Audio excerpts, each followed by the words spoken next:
Je m'appelle Idoia Aguirre, je suis en L2 d'histoire mineure géographie, sciences politiques et géographie. J'ai choisi la mineure sciences politiques géographie parce que ça permet du coup en plus de l'histoire d'avoir des connaissances dans d'autres domaines déjà pour les débouchés. Aussi parce que c'est à la base j'étais en géopolitique et j'ai changé par rapport à mon futur projet professionnel et en fait je me suis rendu compte avec la mineure géographie que c'était plus concret, plus terre à terre et j'avais l'impression d'apprendre des choses que je pourrais plus facilement mettre en œuvre dans un futur métier ou alors dans un futur stage ou comme ça. Les matières se mêlent et se croisent et se complètent aussi très bien, que ce soit avec les matières de la majeure ou même entre matières de la mineure. Par exemple, les, au départ, je pensais que sciences politiques et géographie c'était quand même assez éloigné. Et en fait, avec des matières comme aménagement du territoire, etc., je me suis rendu compte que c'était vraiment lié et c'est très intéressant. Du coup, ça permet de compléter et tout ça. On a suivi une professeure, notre professeure d'aménagement du territoire, dans une matinée dans son travail.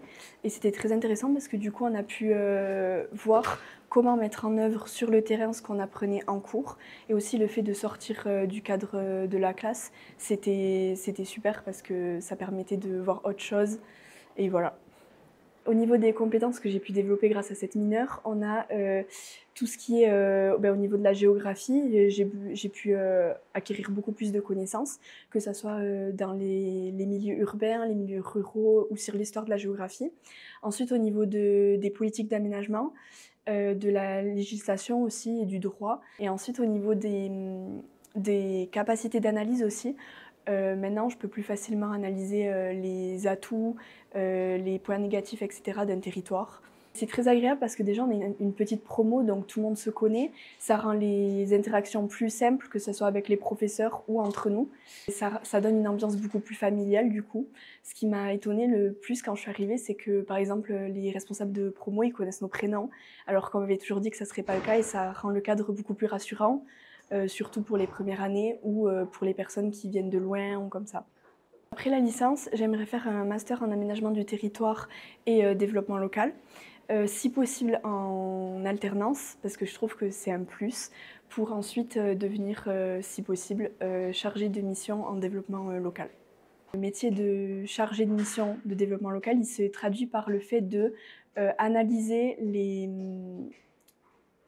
besoins spécifiques, que ce soit des populations ou voilà, sur un territoire, pour pouvoir mettre en place des projets d'aménagement qui pourraient du coup aller à tout le monde et qui pourraient respecter du coup les enjeux économiques, sociaux, environnementaux, tout ça. Il y a plein de débouchés qui sont possibles et il ne faut pas se dire qu'il n'y en a pas. Avec les mineurs, en plus, on peut avoir beaucoup plus de débouchés que seulement avec l'histoire.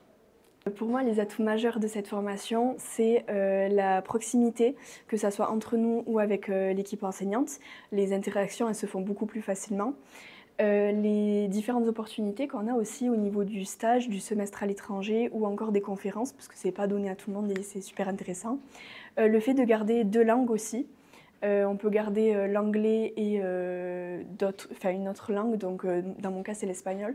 Je trouve que c'est super important pour nos vies personnelles mais aussi professionnelles et tout ça.